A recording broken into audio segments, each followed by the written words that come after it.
নমস্কাৰ প্ৰিয় বন্ধু বান্ধৱীসকল, আমাৰ ৰাশিফল চেনেলটোলৈ আপোনালোকক স্বাগতম জনাইছোঁ।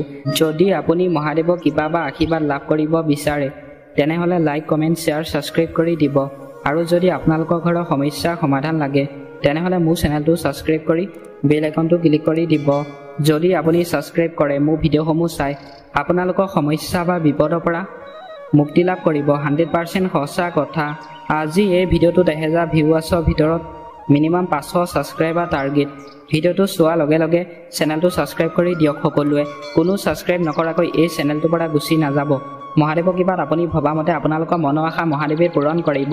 ধন্যবাদ। হৰ হৰ মহাদেৱ, হৰ হৰ মহাদেৱ, হৰ হৰ মহাদেৱ। মোৰ প্ৰিয় বন্ধু বান্ধৱী আৰু বয়োজ্যেষ্ঠসকল, এতিয়া ভিডিঅ'টো আৰম্ভ কৰিছোঁ। প্ৰথমতে আহিছোঁ আমি মেঘ ৰাশি।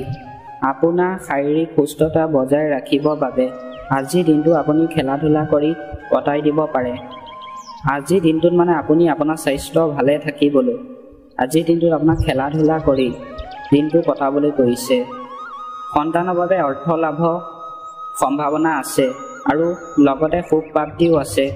আজি আপোনাৰ সন্তানৰ বাবে আপোনাৰ টকা পইচা লাভ হ'ব বুলি কৈছে আৰু আপোনাৰ সুখ হ'ব বুলি কৈছে সন্তানৰ বাবে। এইবাৰ আহিছোঁ আমি বৃষ ৰাশি। আজি আপুনি উদ্দীপনা যাদু পৃথিৱীত বিচক্ষণ কৰি আছে। আপোনাৰ কমিশ্যন, লাভাংশ আৰু ৰুটেলিৰ পৰা আৰ্থিক লাভ হ'ব পাৰে। আজিৰ দিনটোত আপোনাৰ কমিশ্যন হিচাপে যদি আপুনি কাম কৰে আপোনাৰ লাভ হ'ব বুলি কৈছে। এক সুখী আৰু বঢ়িয়া সন্ধিয়াৰ বাবে আপোনাৰ ঘৰত আজি আলহী আহিব পাৰে। আজিৰ দিনটোত আপোনাৰ ঘৰত আপোনাৰ আলহী আহিব পাৰে বুলি কৈছে। এইবাৰ আহিছোঁ আমি মিথুন ৰাশি। আপুনি আজি মানসিক আৰু শাৰীৰিকভাৱে অলপ দুৰ্বল অনুভৱ কৰিব পাৰে। অলপ ব্যায়াম আৰু ভাল খাদ্যই আপোনাক সেই শক্তি পুনৰ ঘূৰাই অনাত আপোনাক সহায় কৰিব। আজিৰ দিনটোত আপোনাৰ শাৰীৰিক দুৰ্বল হ'ব পাৰে বুলি কৈছে স্বাস্থ্য। আপোনাক আজি ভাল খাদ্য খাবলৈ কৈছে আৰু ব্যায়াম কৰিবলৈ কৈছে। আৰ্থিক দিশত আপুনি অকল এটা উৎসৰ পৰাই লাভ হ'ব। আজি আপোনাৰ আৰ্থিক দিশত আপোনাৰ টকা পইচা লাভ হ'ব বুলি কৈছে আজিৰ দিনটোত। এইবাৰ আহিছোঁ আমি কৰ্কট ৰাশি। ফুল খাই থকা বস্তু নাখাব, নহ'লে স্বাস্থ্য বেয়া হ'ব পাৰে। আজিৰ দিনটোত আপোনাক যিকোনো বস্তু খাবলৈ পোৱা নাই, নহ'লে আপোনাৰ স্বাস্থ্য বেয়া হ'ব পাৰে বুলি কৈছে। সোনকালে কোনো ধৰণৰ নিৰ্ণয় নলয় যেন, বিশেষকৈ অতি গুৰুত্বপূৰ্ণ আৰ্থিক বিষয়ত নিৰ্ণয় লোৱা সময়ত এনেকুৱা কামত সহযোগ কৰা এইটোৱে ভাল সময় য'ত যুৱক আৰু যুৱতীসকল জড়িত থাকিব। আজিৰ দিনটোত আপুনি যি কাম কৰে সেই কামত যুৱক যুৱতীৰ লগত একেলগে কাম কৰিবলৈ কৈছে। কামটোত ভাল ফল পাব বুলি কৈছে। এইবাৰ আহিছোঁ আমি সিংহ ৰাশি।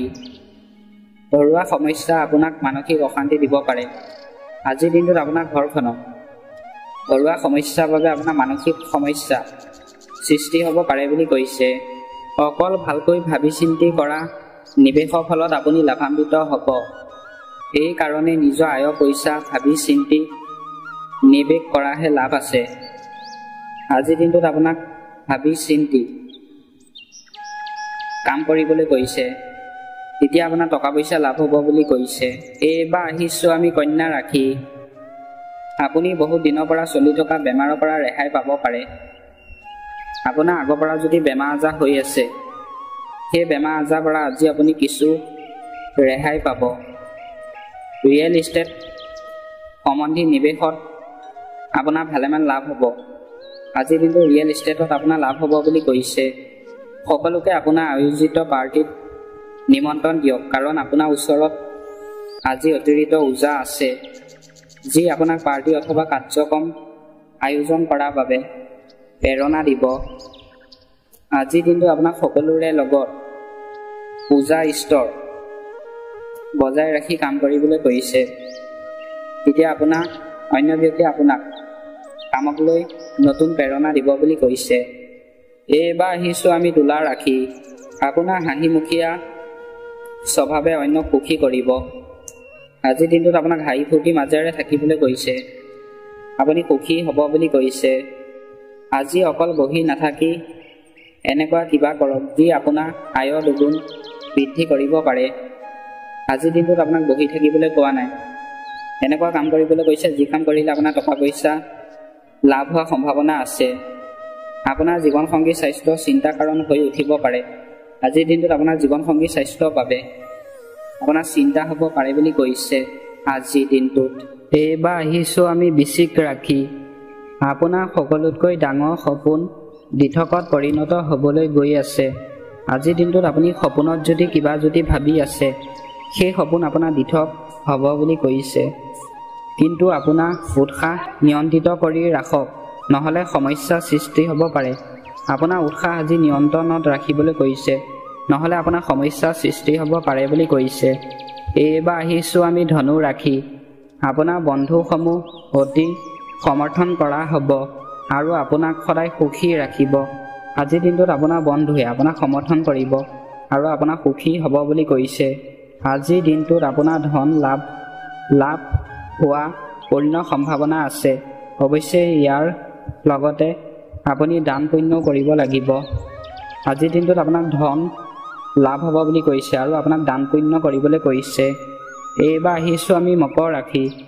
আজিকালি মনোৰঞ্জনৰ লগত বাহিৰৰ গতিবিধি তথা খেল ধেমালিও সহযোগ কৰিব লাগে। আপোনাৰ মনোৰঞ্জনৰ লগত খেল ধেমালি সহযোগ কৰিবলৈ কৈছে। আপোনাৰ ভৱিষ্যতক সমৃদ্ধ কৰিবৰ বাবে আপুনি অতীতত যিমান অৰ্থ বিনিয়োগ কৰিছিল সেইবোৰৰ ফলস্বৰূপ ফল আজি পাব। ভৱিষ্যতে যদি আপুনি কিবা চিন্তা কৰিছিলে, মই এই কামটো কৰিম, সেই কামটো আপুনি কৰিব পাৰে। আজিৰ দিনটোত ভাল ফল পাব বুলি কৈছে। আজিৰ দিনটোত এইবাৰ আহিছোঁ আমি কুম্ভ ৰাশি। কোনোবা সন্ত পুৰুষৰ আশীৰ্বাদে আপোনাৰ মনত মানসিক শান্তি প্ৰদান কৰিব। আজিৰ দিনটোত আপোনাৰ কোনোবা সন্ত পুৰুষৰ লগত যদি আপুনি থাকে, আপুনি মানসিক শান্তি পাব বুলি কৈছে। ব্যৱসায় শক্তিশালী কৰিবৰ বাবে আপুনি আজি কিবা ডাঙৰ পদক্ষেপ ল'ব পাৰে, যাৰ বাবে আপোনাক কোনোবা ঘনিষ্ঠই আৰ্থিক সহায় আগবঢ়াব পাৰে। আজিৰ দিনটোত ব্যৱসায়ৰ ক্ষেত্ৰত আপোনাৰ ঘনিষ্ঠ বন্ধুৰ লগত যদি আপুনি ব্যৱসায় কৰে, আৰ্থিক সহায় পাব আৰু আপোনাৰ টকা পইচা লাভ হ'ব বুলি কৈছে। শেষত আহিছোঁ আমি মীন ৰাশি। সৃজনশীল কামে আপোনাক সন্তুষ্টি প্ৰদান কৰিব। আজিৰ দিনটোত যদি আপুনি সৃজনশীল কাম যদি কৰে, আপুনি সন্তুষ্টি পাব। আপুনি এনেকুৱা উৎসৰ পৰা পইচা আয় কৰিব পাব, যিবোৰৰ বিষয়ে আপুনি কেতিয়াও ভাবিব চোৱা নাছিল। আপুনি এনেকুৱা বিষয়ৰ পৰা আজি কাম কৰিলে পইচা লাভ হ'ব আপোনাৰ, যিবোৰ বিষয় আপুনি আগতে ভবাই নাছিলে। এনেকুৱা সূচনা প্ৰকাশ নকৰিব যি ব্যক্তিত্বত আৰু গোপনীয় হয়। এনেকুৱা সূচনা আপোনাক প্ৰকাশ কৰিবলৈ কোৱা নাই, আপোনাৰ ব্যক্তিগত গোপনীয় হোৱা কথাবোৰ। আজিৰ দিনটো প্ৰেমৰ ৰঙত ৰঙীন হ'ব, কিন্তু ৰাতি সময়ত পুৰণি কথা লৈ আপোনালোকৰ কাজিয়া হ'ব পাৰে। আজিৰ দিনটোত আপোনাৰ ভালপোৱাৰ ক্ষেত্ৰত, প্ৰেমৰ ক্ষেত্ৰত ভাল বুলি কৈছে। ৰাতি কথা লৈ আপোনাৰ কাজিয়া সৃষ্টি হ'ব পাৰে বুলি কৈছে আজিৰ দিনটোত।